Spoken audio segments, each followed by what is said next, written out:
El primer trabajo es Factores de pronóstico en cáncer de colon en población añosa. Expone el doctor Arroyo Dávila. Voy a presentar acá factores pronósticos en cáncer de colon en población añosa. Es del Hospital Español de acá de Cava. Bueno, acá hay una gráfica en donde se ve, digamos, que el cáncer de colon acá en Argentina de 2019, que es la segunda causa de muerte por cáncer. El cáncer de colon, digamos, tiene una incidencia a nivel mundial, es el cuarto cáncer a nivel mundial en cuanto a su incidencia. Pongo esta primera gráfica porque, digamos, como vamos a hablar de factor pronóstico, uno puede, digamos, tratar de evitar esta incidencia de mortalidad elevada, ¿no? Como en un segundo puesto de cáncer de colon.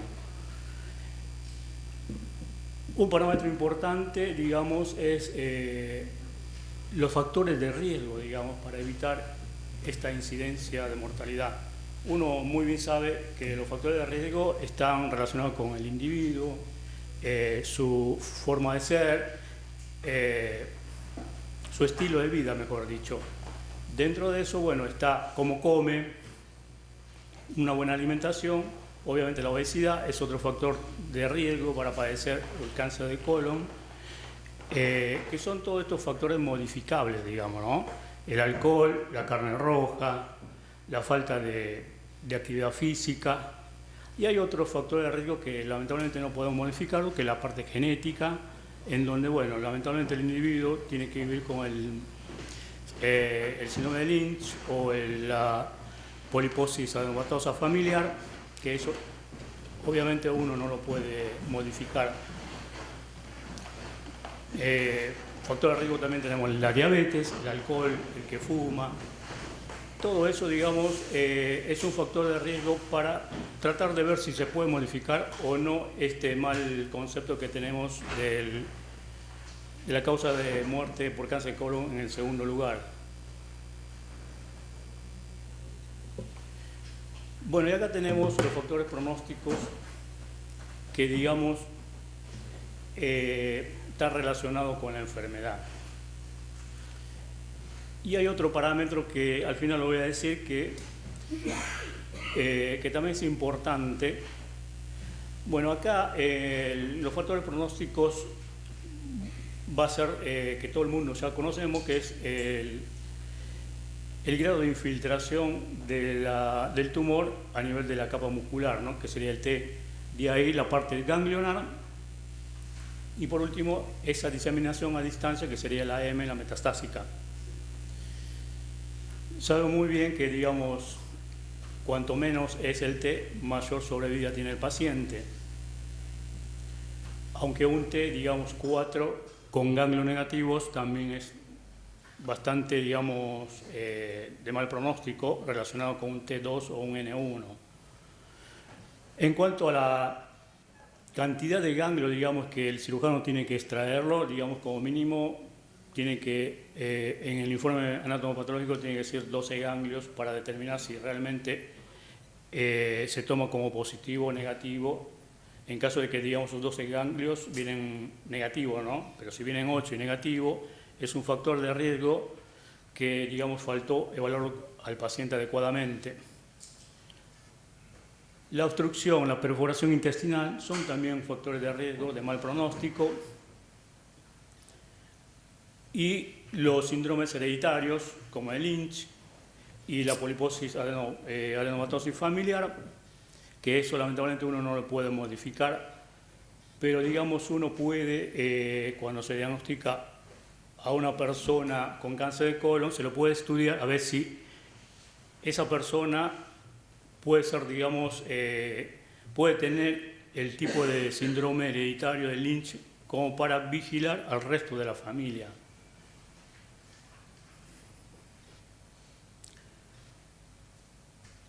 También están las diferentes histologías En cuanto al pronóstico, los adenocarcinomas, que es lo más frecuente, el mucinoso, que siempre se decía si era de buen o mal pronóstico, hasta ahora, digamos, no influye mucho en su pronóstico. Más bien sí tenemos el adenocarcinoma en anillo sello, y lo otro, los tumores neuroendocrinos.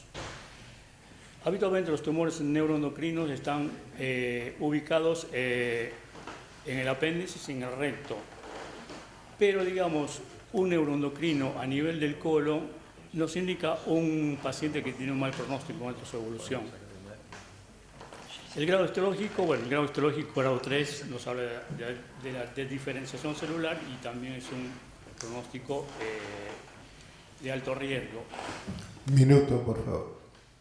Bueno, tenemos los depósitos tumorales, la inestabilidad microsomal. Los depósitos tumorales, digamos, son células aisladas fuera del tumor, donde, digamos, se agruparon esas células que antes uno no le tenía en cuenta.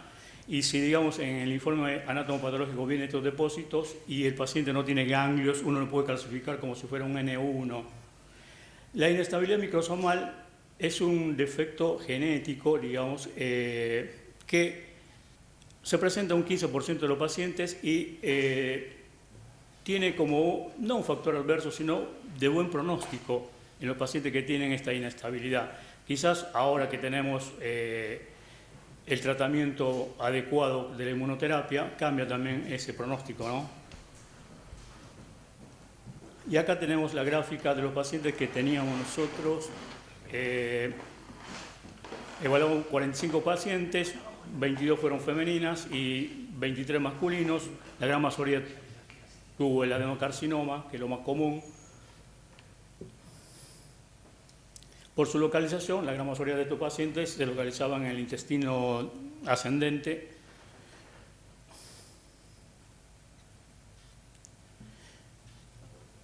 Bueno, en la conclusión, nosotros evaluamos los factores pronósticos en la población de mayores de 65 años para poder decidir la posibilidad correcta de tratamiento. Y todos tenían, la gran mayoría, adenocarcinoma, no tenían invasión linfovascular, todos, la gran mayoría, tenían localización en colon ascendente, y de esos pacientes casi estaban en estadio 3, un T3, N1.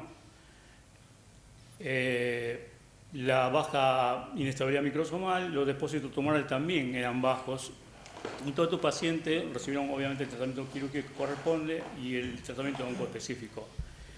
Yo les decía, lo más importante acá están los factores de riesgo, los factores de pronóstico, y hay otro factor también que les hablaba de la parte de la prevención.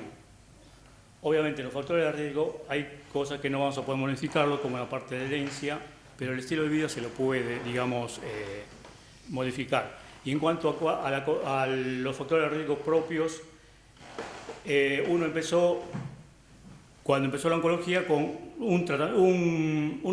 una evaluación del paciente descriptiva, nada más por el tema del TNM, y a medida que uno fue evolucionando, vieron otros parámetros más moleculares, digamos, que quizás en el futuro nos van a ayudar a determinar esos pacientes que tuvieron una cirugía con intento curativo, no llegan a progresar su enfermedad, digamos. Listo. Bueno, gracias, doctor. Al trabajo titulado Análisis retrospectivo de cardiotoxicidad severa, secundaria a tratamiento oncológico en pacientes con cáncer de mama. Primer autor, doctor o doctora Stagnaro.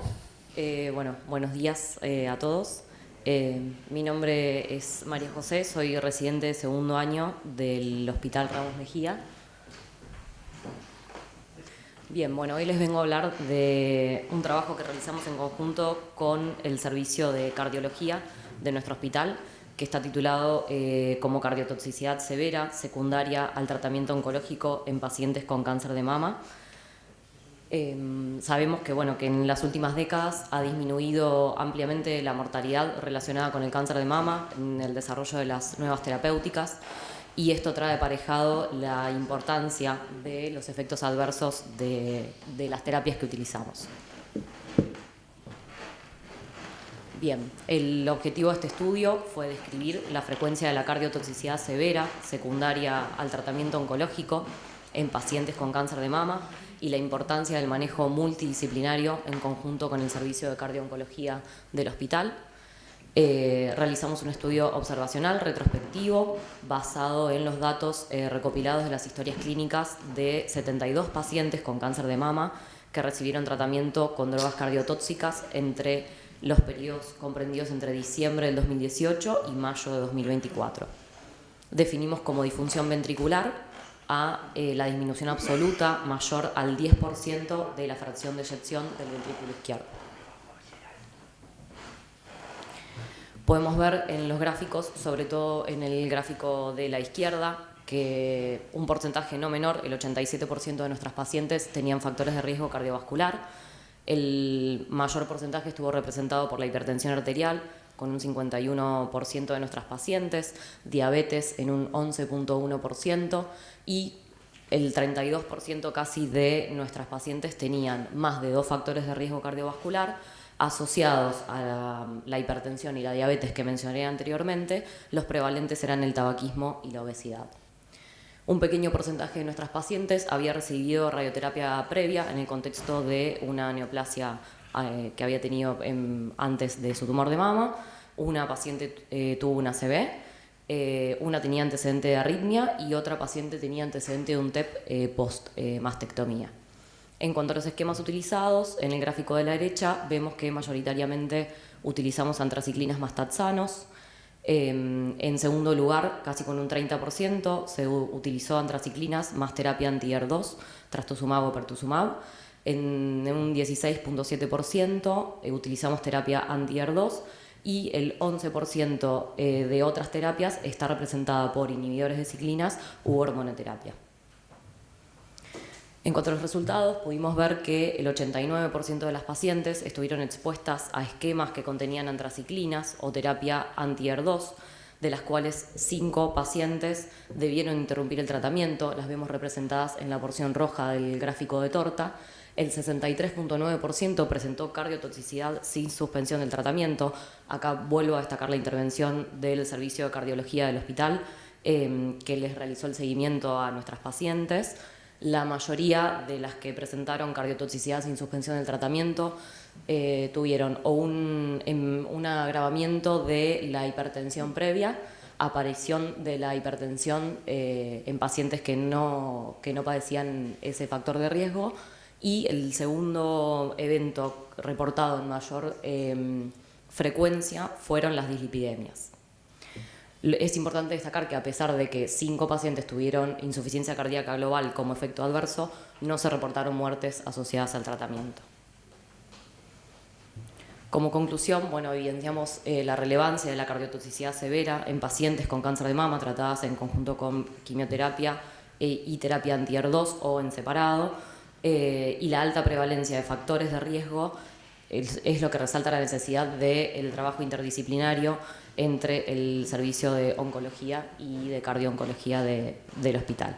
La implementación de protocolos de seguimiento y la colaboración es lo esencial para mejorar la calidad de vida y disminuir la morbimortalidad de nuestros pacientes. Gracias. Del Hospital Español, la psicoprofilaxis quirúrgica en la enfermedad oncológica. Presenta la licenciada Truant. Soy licenciada en Psicología y practico psicooncología en el Hospital Español hace 6 años. Lo que estuvimos haciendo fue un trabajo de la psicoprofilaxis quirúrgica en distintos tipos de cánceres y otras patologías. ¿Con qué paso? Bueno, la psicoprofilaxis es un recurso destinado a acompañar a pacientes durante la intervención quirúrgica, mitigando los posibles efectos adversos en su bienestar psicológico y facilitando su recuperación como un individuo integral, considerando sus aspectos biopsicosociales. Esto es tomar al sujeto desde lo emocional, lo cognitivo, lo social y lo biológico. Es un proceso que viene desde la Segunda Guerra Mundial, es a partir de la Segunda Guerra Mundial. En Argentina aparece alrededor de 1980, en el ámbito hospitalario, donde cambia la concepción del sujeto. En principio era estrictamente psiquiátrica la mirada de la psicología, entonces aparece el psicólogo en la salud mental, donde se empiezan a involucrar las emociones del paciente. El proceso como tal es preventivo y planificado, lo prepara al paciente para reducir al mínimo las complicaciones emocionales futuras, involucra a la familia, al equipo médico y por supuesto al paciente, brinda herramientas para afrontar la cirugía, da información al paciente haciendo explícito lo implícito, o sea, le hace entender al paciente qué es lo que va a suceder, facilita la información y tiene 3 fases: preoperatoria, intraoperatoria y posoperatoria. La preoperatoria es previa a la cirugía, que es lo que se intenta hacer siempre es que haya más de 3 encuentros dentro de lo posible, de acuerdo a cuándo es derivado el paciente o cuándo acude el paciente, en la operación, y se hace una entrevista posterior para ver el resultado de la misma. Pasamos. Bueno, cualquier enfermedad orgánica es vivida como un ataque a la integridad y involucra, como decíamos antes, al sujeto integral. Por supuesto, lo emocional está dentro de esto. En cirugías generales se puede vivir como una amenaza física que puede ser traer alivio o esperanza o no, y verse como negativa, de acuerdo a la naturaleza de la cirugía. Ante la urgencia uno se maneja de un modo que por supuesto no hay prevención, pero sí, cuando uno tiene una cirugía programada puede utilizar este proceso. Bueno, y siempre la conducta emocional siempre va a ir de acuerdo a la cirugía y al tratamiento. Las oncológicas en general pueden ser preventivas, curativas o paliativas, y se trata con más especificidad porque hay una multidisciplina que entra en juego. Está el oncólogo, están los cirujanos, estamos nosotros como psicólogos, que estamos ahí para admitir, entrevistar y ver qué le pasa al paciente más allá de lo físico. El objetivo es brindar un apoyo integral que aborde las necesidades médicas y de las emociones. Pasamos. Primero se reciben las derivaciones, que suelen ser, en nuestro hospital, suelen ser de cirugía, ginecología, mastología. A veces son de traumatología y vienen por dolor crónico y no es específicamente oncológico. Luego se propone al paciente 5 o 6 encuentros, se le explica de acuerdo a la fecha de cirugía cómo trabajar, el enfoque es integral y focalizado y se incluye a la familia, siempre es en el caso por caso y es individual a cada paciente. Y luego, con la colaboración del equipo médico, especialmente oncólogo y cirujano, se garantiza la atención coordinada, planificada y completa, disminuyendo los altos montos de ansiedad y angustia, con esto disminuyendo el estrés. El objetivo es que el paciente llegue de la mejor manera estabilizado posible, estabilizado emocionalmente por supuesto, a la cirugía y con ello pueda tramitar mejor el trauma quirúrgico. Como beneficios lo que tiene es que se sostiene, se contiene y se previene las recaídas de pacientes y en general hay una mejor adherencia a los tratamientos. Pasamos. En el hospital lo que hicimos fue un estudio desde octubre del 23 a mayo del 24 con 46 pacientes, de los cuales del 100% el 65% cumplió con el proceso de psicoprofilaxis quirúrgica y continúa viniendo esporádicamente al servicio de psicooncología. Entonces, esto quiere decir, vino durante esos 5 encuentros propuestos previos a la cirugía o los que diera el tiempo, y luego continuó haciendo entrevistas esporádicas. El 25% viene como un proceso de psicoprofilaxis quirúrgica, tiene la cirugía y deja de venir, y el 10% solo vino la admisión. Bueno, y como decía antes, lo que se evidencia es esto, que hay mayor adherencia a los tratamientos posteriores a las cirugías, en tanto a la contención y el acompañamiento y a la interdisciplina, porque uno se comunica con el médico más allá del paciente. Bueno, y la última es para cerrar con una frase de María Musi que dice: cada sujeto responde de modo diferente a la indicación de una cirugía, acorde a su personalidad e historia, y utilizando sus propios recursos, la misma podrá vivenciarse como una amenaza, un reto, una pérdida, un castigo, ganancia o alivio. Nunca estará exenta de mitos y temores, los que giran en torno al dolor, al diagnóstico, a morir y al futuro. Gracias. El próximo trabajo es Atención de calidad en psicooncología geriátrica. Autor licenciado o licenciada. Licenciada Fraser o Fraser, no sé cómo. Fraser. Fraser. Bueno, muchas gracias. Este trabajo tiene la intención de traer un poco sobre la mesa qué significa la atención de calidad específicamente en psicooncología dentro de la población geriátrica. Soy colega de la licenciada Truante en el equipo de psicooncología del Hospital Español. Y el objetivo de este trabajo es conocer, bueno, empezar a definir en realidad qué significa esta atención de calidad ante una quizás ausencia de disponibilidad de trabajos específicos en esta temática, y empezar a traer un poco más de conocimiento para nuestra práctica de qué implica la atención de calidad para el paciente. Desde la perspectiva subjetiva del paciente encontramos muchísimas definiciones de atención de calidad en salud en general y que se está tratando de traer la experiencia subjetiva del paciente como parte de esa conceptualización. Y la idea de este trabajo es hacernos estas preguntas: ¿cómo lo definimos los psicooncólogos, esta atención de calidad, y cómo lo definen los pacientes desde su perspectiva? Bien, se realizó una encuesta con una muestra pequeña, 21 participantes, mayormente femeninos, al ser pacientes que se atienden en consultorio ambulatorio de psicooncología. Es algo que vemos mucho en la práctica, que son mayormente mujeres las que asisten a estas consultas. Pacientes geriátricos que se atienden por el servicio de oncología, ¿no? Con diagnósticos confirmados oncológicos. Un sector de las preguntas de la encuesta trata sobre las áreas de la vida en que esos pacientes perciben cambios a partir de ese diagnóstico inicial oncológico. Y una última etapa de la encuesta son preguntas en relación a qué entienden ellos por atención de calidad. Entonces, un poco, bueno, esta muestra, encontramos situaciones familiares y sociales muy diversas en esta pequeña muestra de pacientes.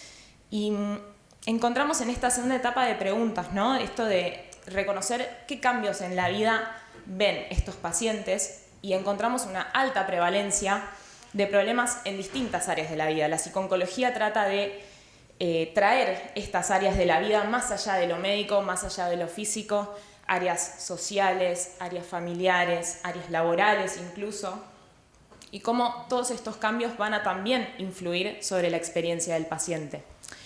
Nos encontramos frente a una población que tiene muchos cambios en su vida y que debe, de cierta forma, adaptar su vida a esa enfermedad, a los tratamientos.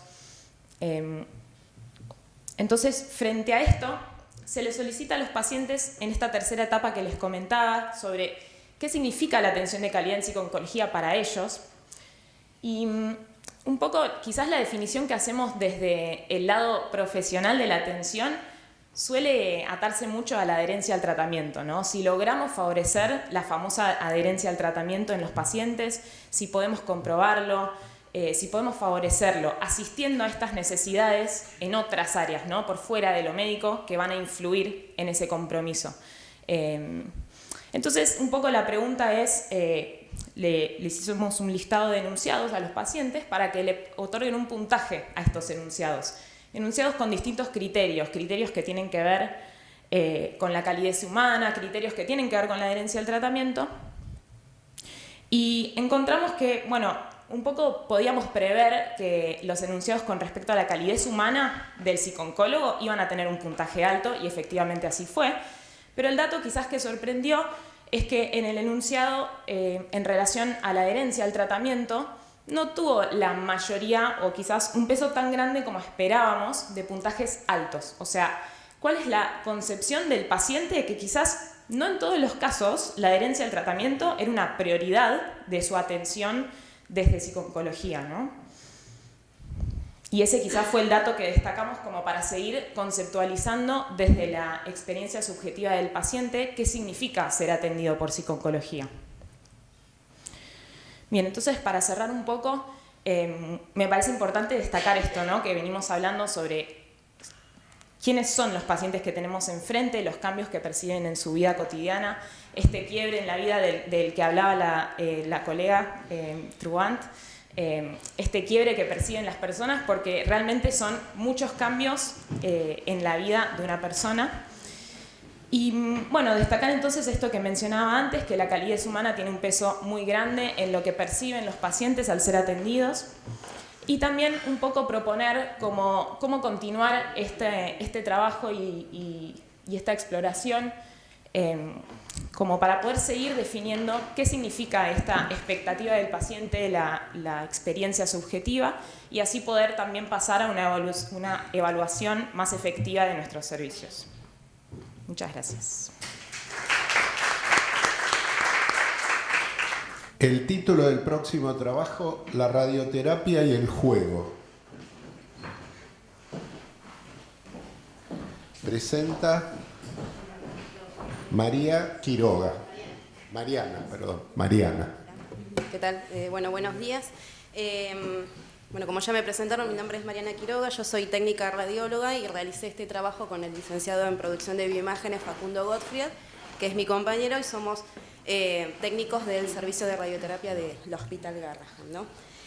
La siguiente presentación corresponde más a un relato de la experiencia del juego en la unidad de tratamiento radiante con el paciente oncopediátrico en el servicio del hospital, y elegimos mostrar esta experiencia de lo que refiere al trabajo lúdico con el paciente pediátrico, ya que es una de las tareas en donde todo el personal de salud humaniza la actividad tanto técnica y científica, ¿sí?, que llevamos a cabo en la práctica diaria. No pasa. Ahí está. Bien. Para describir primero esta tarea, quería mostrarles un poco las estadísticas de la cantidad de pacientes que se atienden en el servicio de manera anual. Está discriminado por femenino y masculino y en total de pacientes por año. Hicimos un análisis de los últimos 5 años, ¿sí?, desde el 2018 hasta el corriente de 2024. Y lo que pudimos visualizar es que se atienden un total de 250 pacientes de manera anual, dentro de los cuales hay un rango muy importante, que es un promedio de 87 pacientes dentro de los meses de vida hasta los 5 años, que es en donde nosotros hacemos mucho énfasis con esto del trabajo lúdico con los chicos. Bien. Muchos de estos chicos que están en este rango de edad requieren lo que es la inducción anestésica para poder llevar a cabo el tratamiento, ¿sí? ¿Por qué requieren la inducción anestésica? Porque dentro de lo que es la radioterapia, el paciente tiene que estar inmovilizado, tiene que estar quieto para poder llevar a cabo su tratamiento durante 7 semanas, que es lo que aproximadamente dura.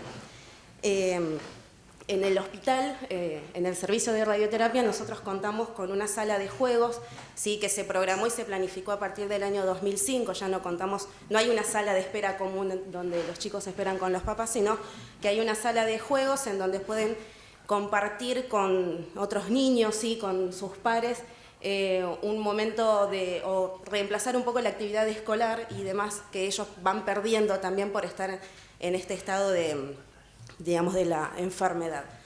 Bien, este espacio es un espacio que sigue en pie y muchas veces también se puede notar y se puede ver que hay un apoyo entre los padres, entre la familia de los chicos, no solamente de los nenes.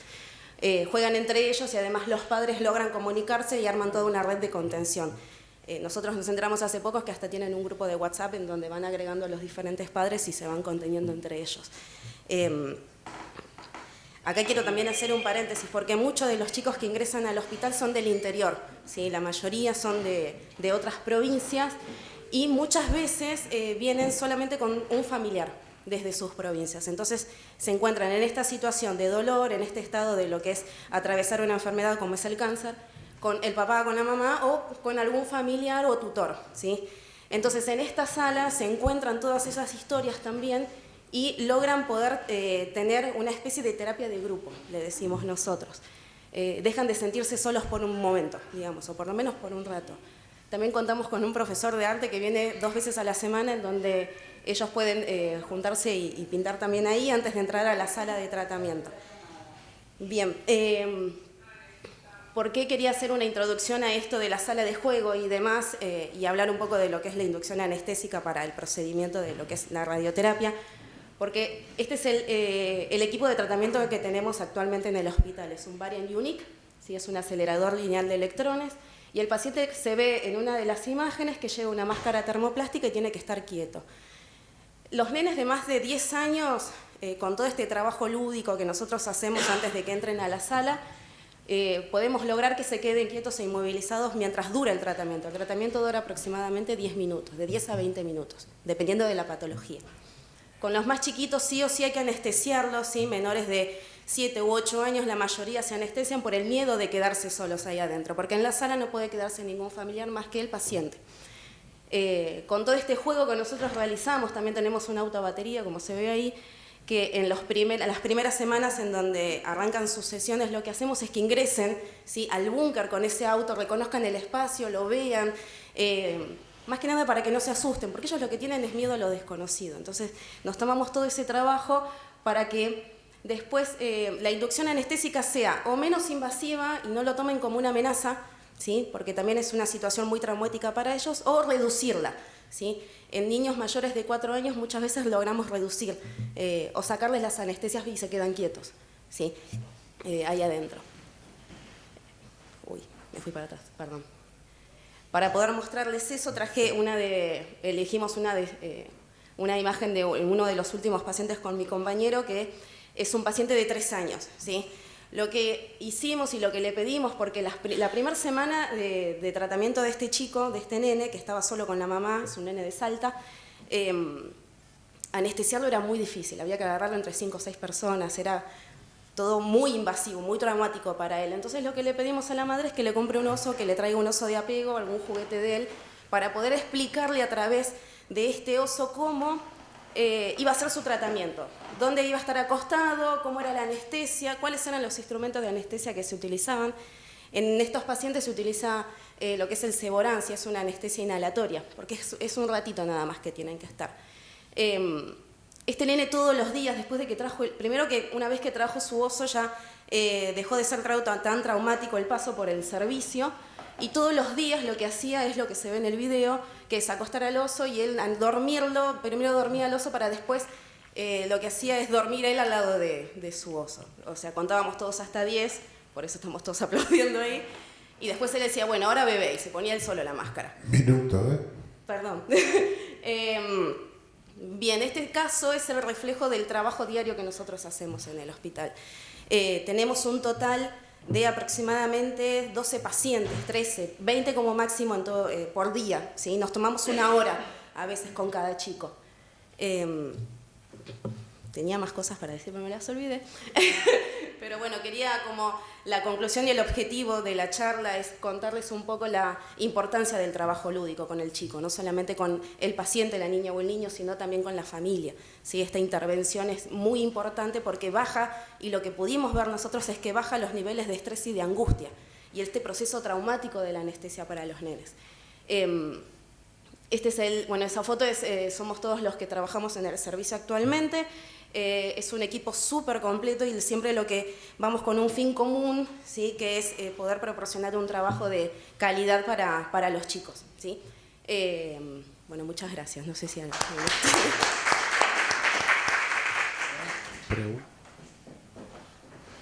Indicaciones de alto costo oncológicas, MAC. Presenta el doctor Carlos González Palacios. Buenos días a todos, gracias por su presencia. Soy el doctor Carlos González Palacios, médico oncólogo del Centro Médico Austral de Oncogestión y el Hospital Español de Buenos Aires.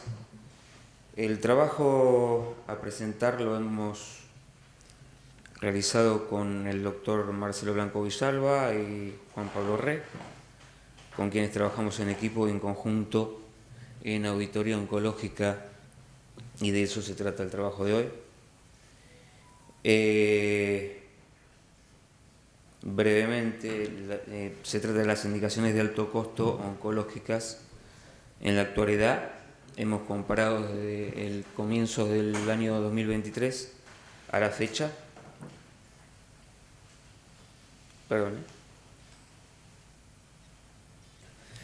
En cuanto a la introducción, bueno, en Argentina, la incidencia del cáncer y las indicaciones del tratamiento específico están en aumento.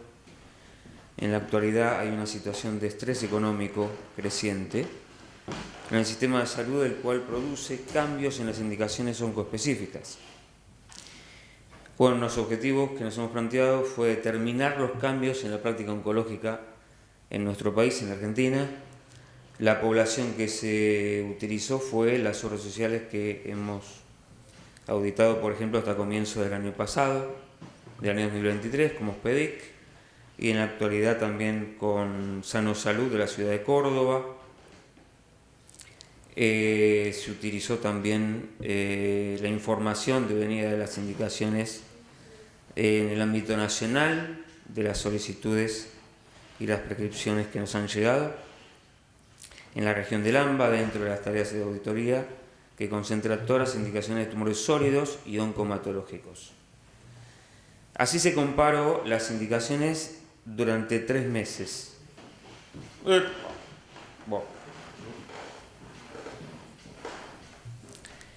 Hemos comparado abril, mayo y junio 2023 versus abril, mayo y junio 2024. Si vemos un poco, en cuanto a los expedientes, muchos no varían, entre 50 y 60 promedio por mes, ¿no? Pero en las patologías oncomatológicas varía en algunos casos, de abril a abril 23-24, es bastante similar. En pediatría mucho no varió, pero sí en las patologías, en cuanto a patologías de adultos, de órganos sólidos. Y en cuanto a los porcentajes, si visualizamos bien abril 2023 con respecto a abril 2024, prácticamente se duplicaron los casos de solicitudes de drogas de alto costo, lo cual nos llevó a sacar las siguientes conclusiones. En cuanto a los datos recolectados desde el inicio del año 2023, por todos los casos de auditoría de la Obra Social de SPEDIC, Sano Salud, que más o menos entre ambas reúnen entre 90.000 y 100.000 afiliados en total. Aproximadamente hemos observado cambios de consideración en las indicaciones oncológicas recibidas por nuestra auditoría en tratamientos de alto costo. Esto quiere decir que interanual fue 16%, pero a la fecha es de 26.6% en total en el 2024, teniendo en cuenta que estamos en mes 8. Y hemos notado en total, demostrando un aumento de más de 10 puntos porcentuales en indicaciones de alto costo con un año de diferencia. Esto quiere decir que, redondeando, comienzos 2023 a comienzos 2024 aumentó en más del 10%, pero a la fecha, comienzos 2023 a hoy, en un 26.6%. Todavía no terminó el año. Nada más. Muchas gracias por su atención.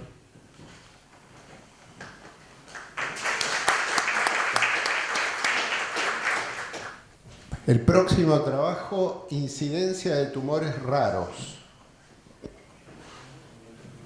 Doctor Bertani. En su lugar, el doctor Juan Pablo Re. Bueno, buenos días. Yo estoy acá representando el servicio de oncología del Hospital Provincial de Mercedes, Blas du Barry. Este es un hospital que está a 100 kilómetros de la capital. Si bien no es lejos, ya es una zona rural. Hay más que nada ciudad y campo todo alrededor. Ahí está el jefe del servicio, el doctor Bertani, estoy yo y está el doctor Mariano Costa.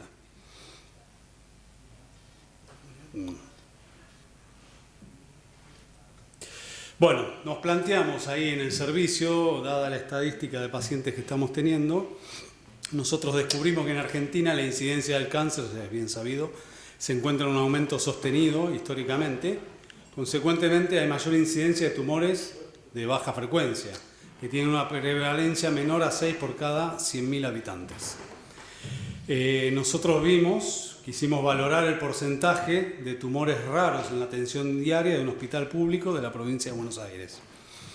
La población con la que contamos nosotros en la ciudad de Mercedes y las zonas de influencia del hospital se cuenta con una población activa de 120.000 habitantes aproximadamente. Del total de pacientes asistidos en los últimos 3 meses, 37% de estos pacientes fueron tumores de mama, 26% fueron tumores de colon, 18% tumores de pulmón y 7% tumores raros como meduloblastoma, melanoma uveal, tumores neuroendocrinos, pinealoblastoma y un carcinoma suprarrenal. Esto nos llamó poderosamente la atención, digamos, porque son patologías raras de ver y de encontrar y todas juntas.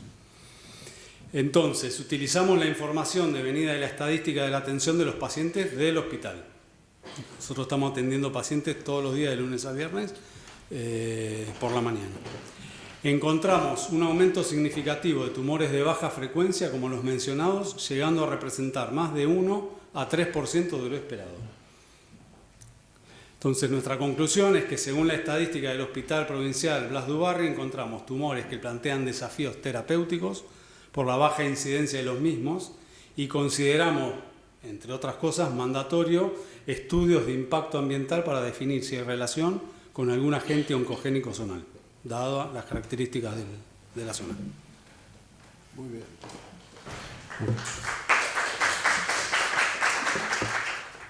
El trabajo se denomina Neoplasia endocrina múltiple tipo 2A a propósito de un caso. Presenta Aravena Bilbao. ¿Qué tal? Buenos días a todos.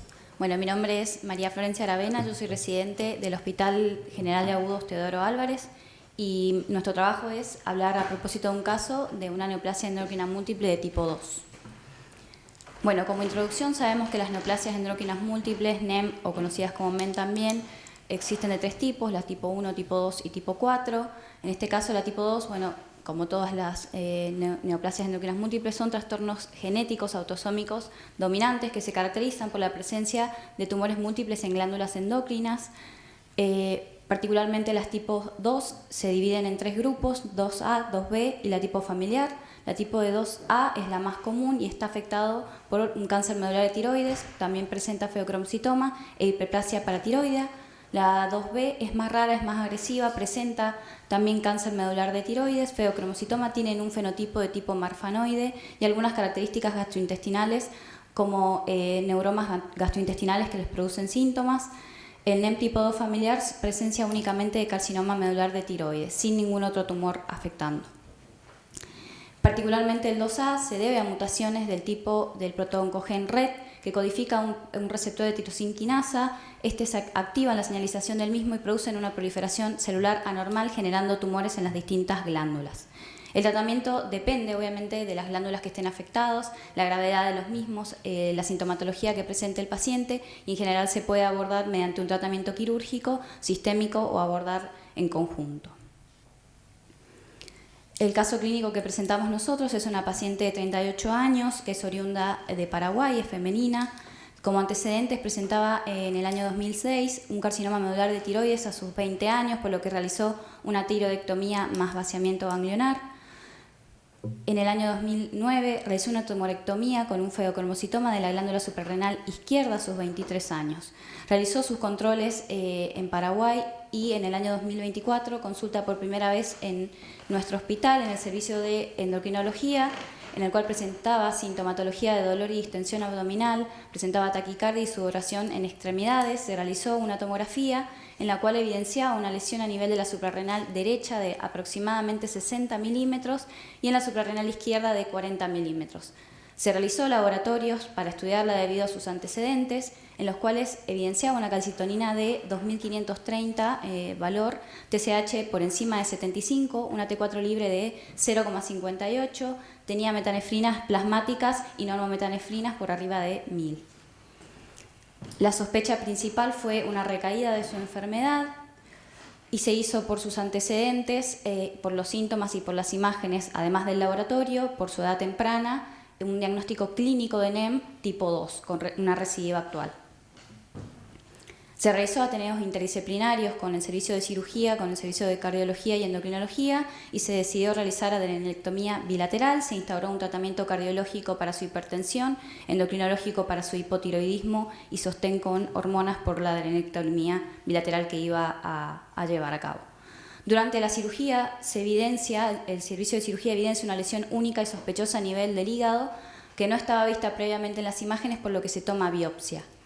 En cuanto al informe de anatomía patológica que recibimos, de ambas glándulas suprarrenales había un inmunofenotipo compatible con feocromocitoma, con cromogranina A, GATA3 focal positivo, S100 y CD56, y en cuanto a la biopsia hepática, correspondía a una metástasis de carcinoma medular tiroideo con calcitonina CA, CD56 y cromogranina positivo. Por lo que se diagnostica a la paciente con recaída de tanto de feocromocitoma como del carcinoma medular de tiroides. Como conclusión, sabemos que estos tumores deben tener un abordaje multidisciplinario y deben enfocarse a controlar la progresión de la enfermedad y aliviar los síntomas del paciente.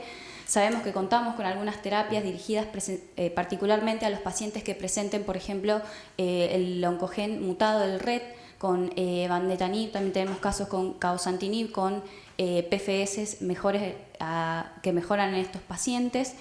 Sabemos que la identificación del RET no solo es para generar una terapia dirigida, sino también para poder identificarlo, diagnosticar si también hay familiares que están involucrados también hereditariamente, y que el diagnóstico precoz y la resección inicial aumentan la esperanza de vida. Muchas gracias.